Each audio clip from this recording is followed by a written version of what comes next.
SuperTed is back next Thursday and Friday here on Children's BBC. Stay tuned because in a minute, in Take Two, myself, behind the scenes of the Broom Cupboard, don't miss it. Now, thank you very much to Claire Froome, who's 10 years old, for your 2 badges. And you say, can I say hello to everybody in Hackleton Primary School? Look at these. Aren't they good? Andy, Ed, Andy. Look at those. And also, because we're doing a couple of badges, these fireman models I have made for you, parts of them glow in the dark, from Sabrina Jackson, who lives in Wakefield in West Yorkshire. Sabrina, look, these are glowing now. Can we have the lights off, Alan, please? We're going to actually... I need total darkness, though, for this. Complete and utter darkness. There we are. Now, look. Can you see them glowing? Can you see them glowing? Hey, look, Sabrina, they're glowing here, but you can't see them at home glowing. We'll put the lights back on. But thank you very much, Sabrina. You couldn't see it at home glowing at all, could you? No, I didn't think you could. But it did glow here, didn't it? Yeah, it did. We all agreed it glowed in here. Stay tuned for Grange Hill at 5:05. But now we're in Take Two. Here's Sarah.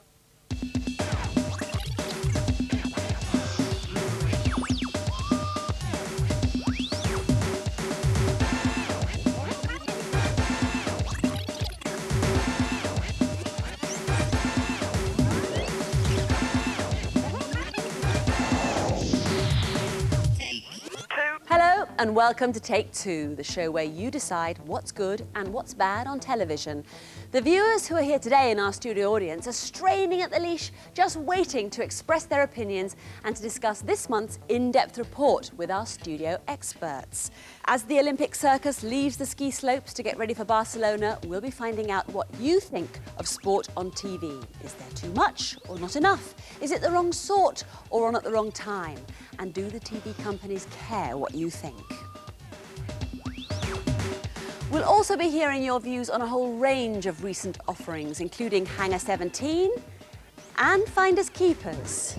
And the bit in between the programmes coming under the spotlight as we go behind the scenes for a day in the life of the Broom Cupboard. But before all that, let's find out what's in production at the moment. As you may have seen on Blue Peter, John Leslie's been 8,000 miles away in the Falkland Islands. It's the 10th anniversary of the Falklands War in April, but I'm here with our Blue Peter film crew to film what life has been like since the war for the Falkland Islanders. I'm here making 3 special films, and you'll be able to see the results of them on Blue Peter very shortly. I'm currently right in the middle of one of them. I'm all about wildlife, and I've been joined by some very special slippery creatures along the side of the boat. If you like Take Two's debate, you'll like this. A new series of Kilroy is being made to be shown over the summer. All the participants will be children, and it'll be serious stuff, no pocket money debate here. And Why Don't You is in the studio in Manchester right now, recording a new series of programmes for the Easter holidays. Why Don't You was originally short for Why Don't You Switch Off the TV and Go and Do Something Less Boring Instead, and it's been on for 20 years. We've heard it on the grapevine that the bosses are looking around for ideas for a different type of holiday morning show. Do you think it's a case of Why Don't You should be switched off and they should jolly well do something else instead? Tell us what you think, and we'll pass your ideas on to the producer. Who knows, they may well be incorporated in a new show for the Christmas holidays. Now, last month, Take Two Toe Curler was suggested by the victim himself, which just goes to show what a jolly good sport Andy Peters is. 13-year-old Emma Kirby wrote to us singing Andy's praises, and we're responding by taking you through a day in the life of the Broom Cupboard. As long as it doesn't cost too much. All right, thank you. Bye. Well, here we go. Another hectic day in CBBC. Now, this is half of the Children's BBC office. In this office, I live. There's a spare desk here with 4 phones, because I'm greedy like that. This is Kate, top PA, and she's in charge of all the scripts. Not my scripts, but scripts for trails and things. Over there is Sylvia. Sylvia, say hello. Hello. Sylvia and Doreen. Hello. Hello. They are Doreen and Sylvia, top executive secretaries, you see. They're the best in the business. Hello, Children's BBC. Yeah, OK, you want a signed picture? OK, what's the name?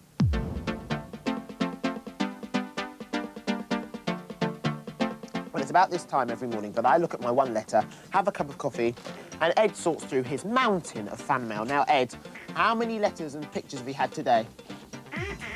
5 million, of course. Slight exaggeration, if you know what I mean. Something that's crucial to Children's BBC is timings, and this computer here looks after all our timings, along with my fabulous producer, Suzanne. Well, my job's to make the afternoon fit. What happens is the programme department give me a whole list of durations of all the programmes. I put them into the computer, juggle it around a bit, to try and decide how much time that you should have. And then the whole point is to get to neighbours at a certain time. If that's late, then we're in big trouble because the 6 o'clock news will be late and I wouldn't be very popular. All right, there's less than half an hour to go until I'm on air, so I've got to go. Come on.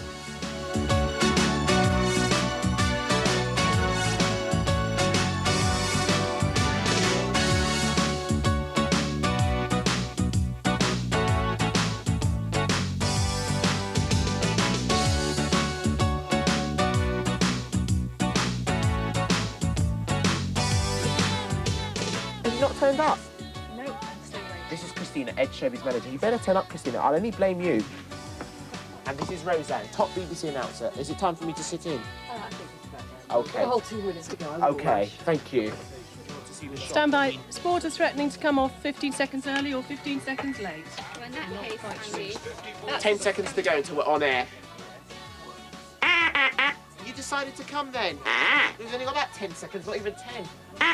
Shh, we're on, be quiet. Did you have a nice weekend? Good. Good afternoon, welcome to Children's BBC. I hope you're feeling all right. It is Monday the 17th of February, and we are hot rocking, aren't we? This afternoon on CBBC, yep, look, here's the first programme. Barney's Counting Big to Spring Barney. Clean. That's what 15, we can do within here, you know. 14, That's in 10 seconds. 13, well, 12, 11, it's in Run 10 Lucy, seconds. 9, Radio Room is 8, also on this afternoon. A 7, brand new week of Jack and Nori's 6, stories. There's Fantastic 5, Max, The Turtles, 4, News Round, and 3, Blue Peter. But 2, now, prepare to sing the first 1. note of Barney. Mix. Thank you. Now, you see, this is an angle not a lot of people get to see of the broom cupboard. Now, this is where I sit, of course, and this is what I see. Now, I can show you a couple of things. We'll start over here. This basically does the animation. So, if I go like that and press that, that controls what goes out on the screen. In the middle, you see, it's quite simple. Now, over here is my sound disc. This controls all the sound that comes out of the broom cupboard.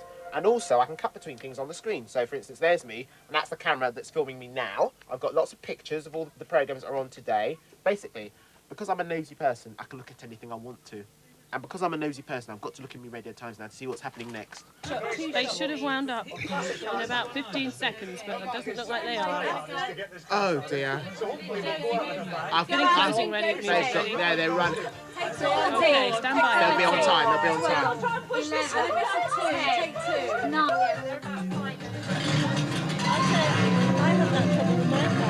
I bet you do.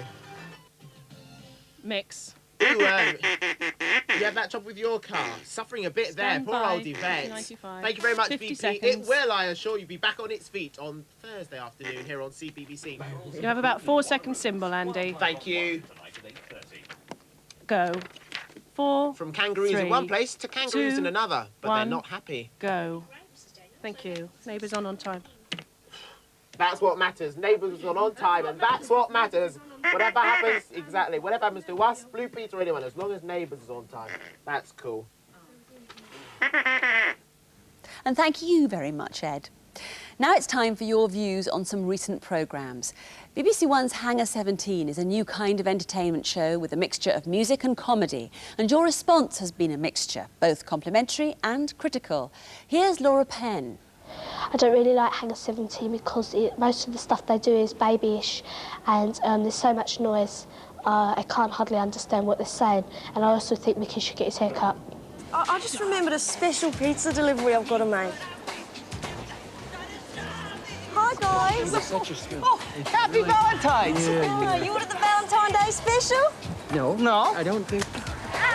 Well, let's test the water in the studio now and see what you think of Hangar 17. Susie. I think it's okay, but sometimes pace too fast and I can't understand it. Adele? I like Shaz, and I think that it's like an adults programme put into a children's style thing, and I think it's really good. Thank you. Well, ITV's Finders Keepers is back for another series and seems as popular as ever. Here's James Stanton with some observations. I think Finders Keepers is brilliant as you can raid all the rooms and you don't have to tidy up, but I think that the prizes should be bigger. And I think that when they go on the super search, I think that when they're running from room to room, I think that they should stop the clock because they haven't really got enough time to get all 8 prizes. Come on, let's go! To the kitchen, downstairs! Woo! this on a handle and you'll wipe the floor with it. Our last video view comes from Sandy Weaver, who's deaf. Programs that are specially made for the deaf are people that are disabled, are a bit babyish and a bit stupid. We have 3 viewers who are deaf in the studio with us today, and Angela, who's the sister of John, is going to do the signing. Let's start with Scott. He says that he likes it when there's subtitles, he understands it, but he says that there should be more. More subtitling. Yeah. Let's go to Yen now and sitting next to you. I'm really happy. I like subtitling. People watch the whole She says that she's really happy that most programmes have got subtitles on them, like Home and Away. Before there wasn't any subtitles, and now that there is, she can understand it better. Well, we asked the BBC subtitling unit about their policy on children's programmes, and it's basically a case of money and time. Now, they already subtitle Blue Peter, Grange Hill, and most children's drama, and some cartoons. And as they only have limited resources, they try to spread the subtitling across the whole range of the BBC's programmes. Things are looking up, though. The new Broadcasting Act says that by 1998, 50% of ITV programmes must be subtitled, and the BBC has agreed to do this as well.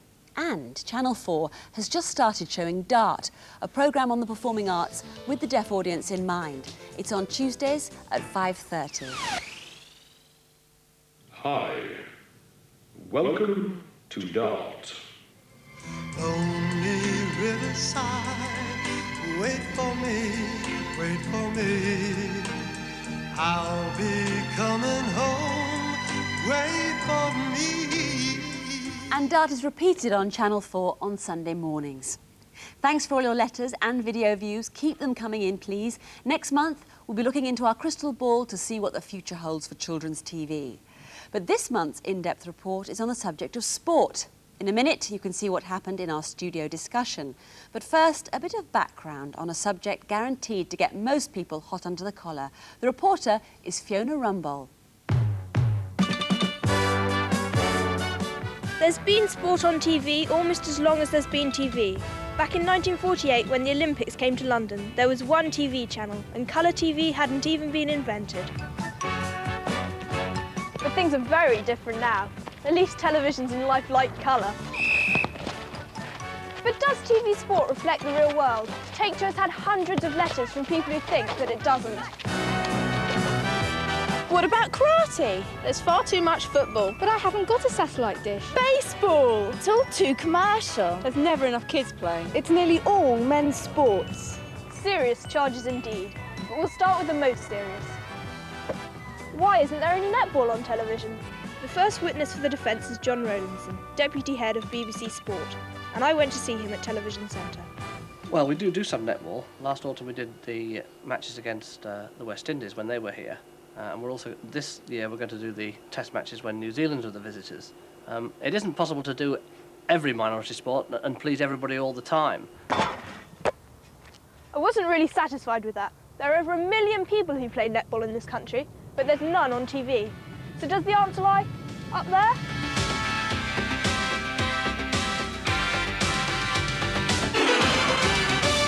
I play netball, as do over 1 million school children in this country. How come there's so little netball on television?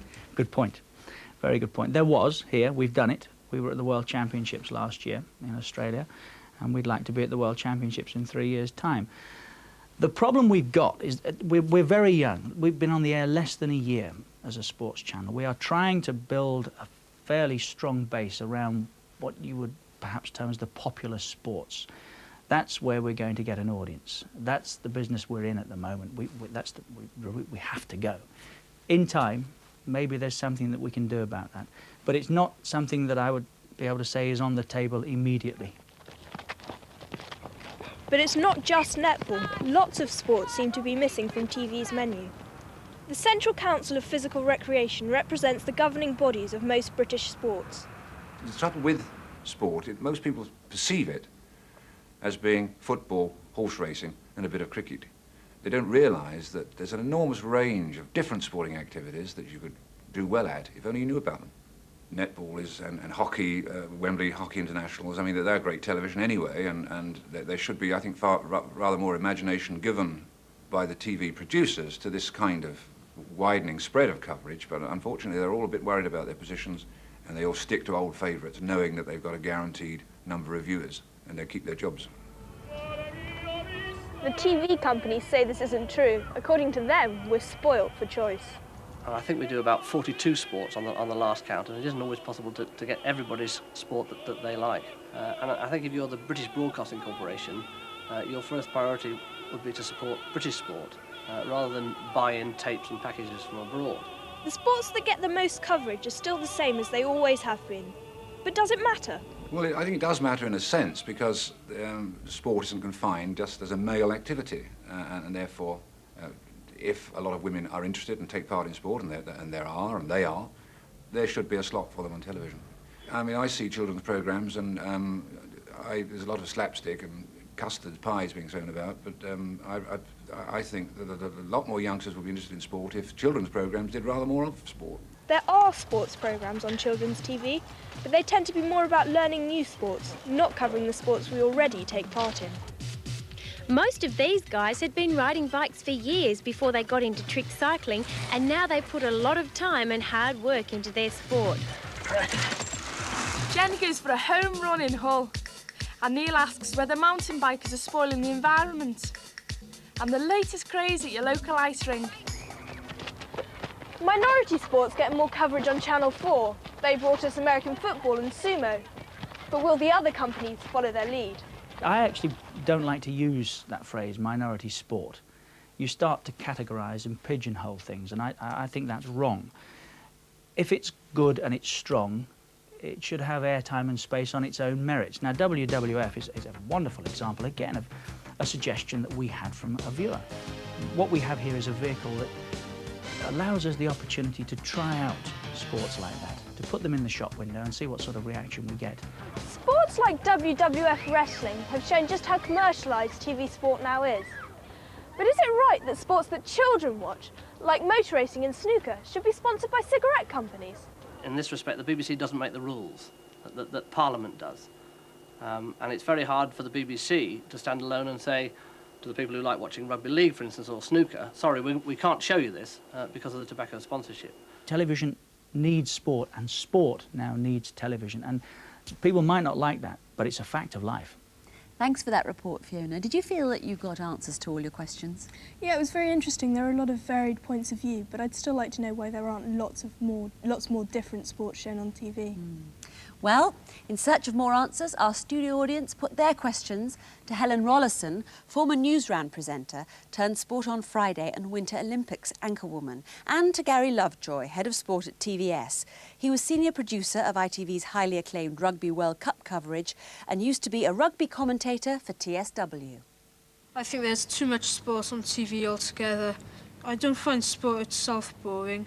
There's some of the subjects like horse racing, and there's too much football and... Is it the way it's shown?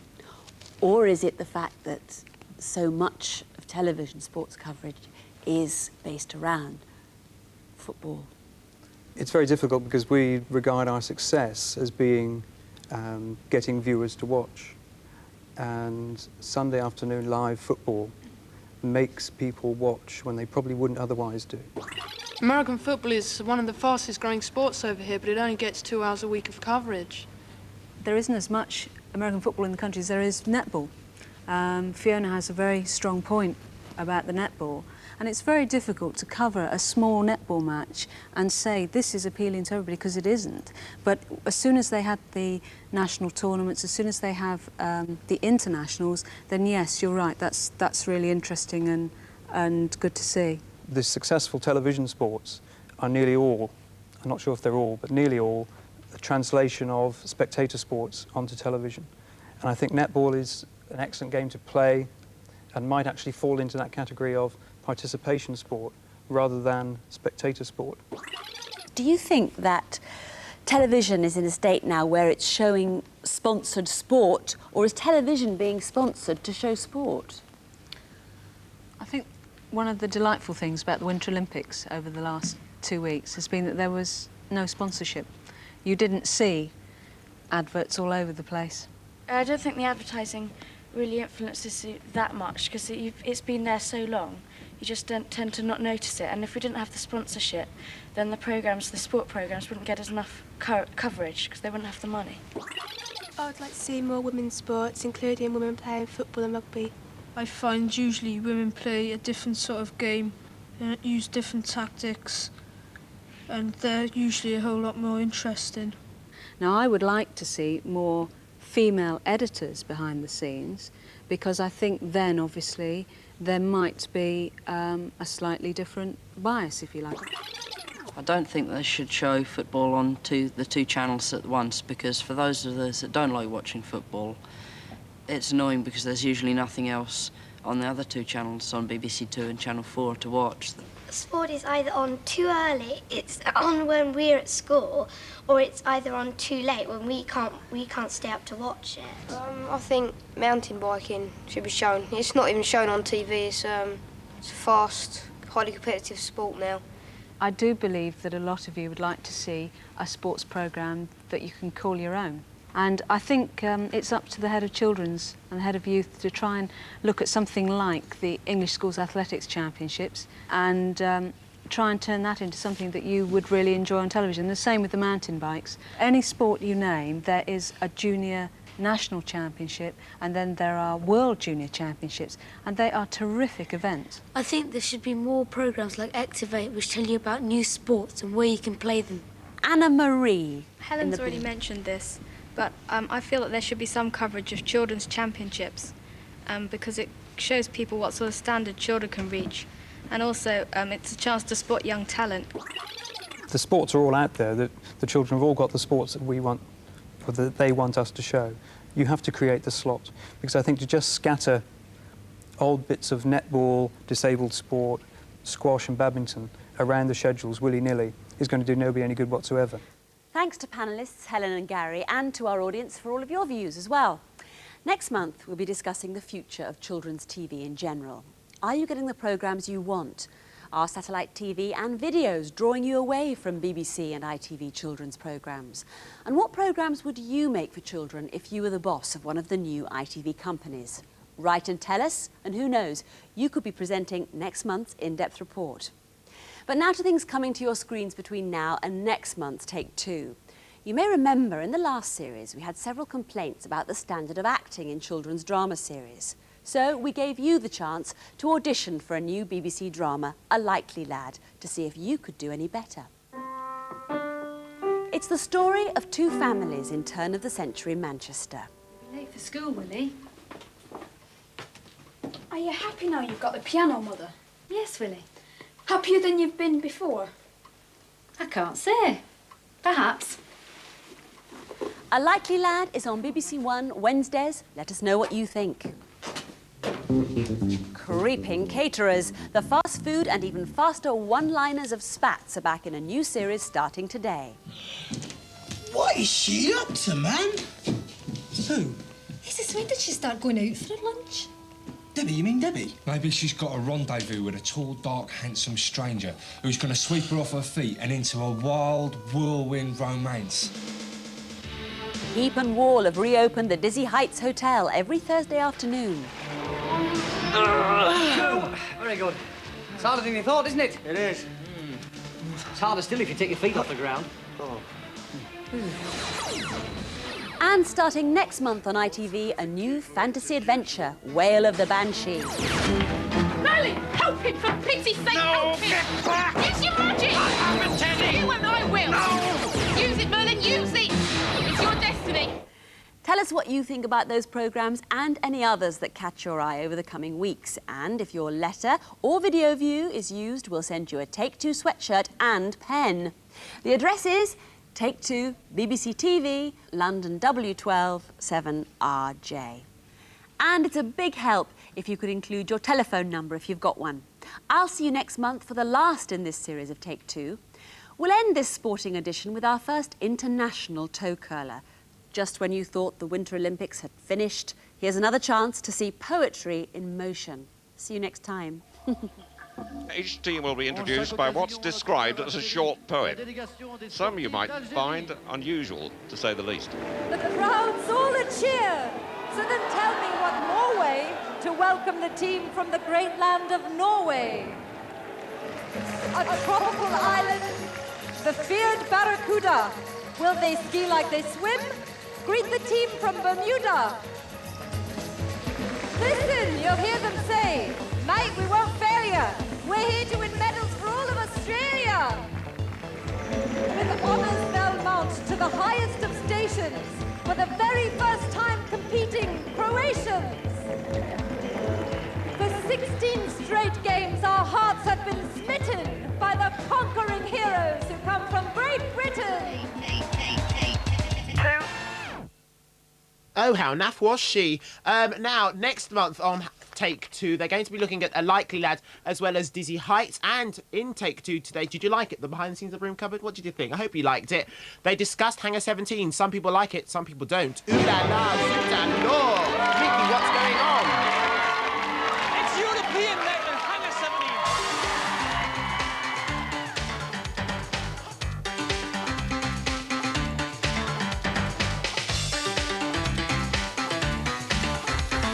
From one side of Europe to another, Hangar 17. It's looking very European. It's on next Friday afternoon, of course, because Take Two won't be on. And also next Friday, we'll give you the results to our Hangar 17 competition, where we gave you the chance to win one of Mickey's jackets. This is Children's BBC. And now Newsround Extra. Terry Badu reports from Kenya and the plight against trying to stop the ivory trade.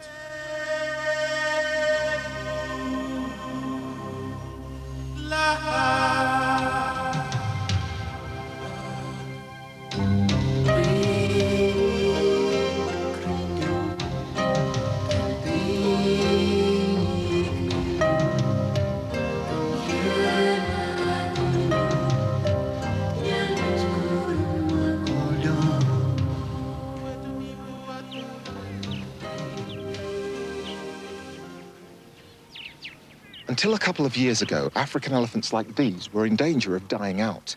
Around 2,000 elephants a week were being killed for their valuable ivory tusks. But thanks to an international ban on the ivory trade, the slaughter has stopped, and the number of elephants in Africa is on the increase. However, the survival of the African elephant may soon be under threat again. At a meeting in Japan next week, the World Ivory Ban comes up for review. Some member countries of CITES, the Convention on International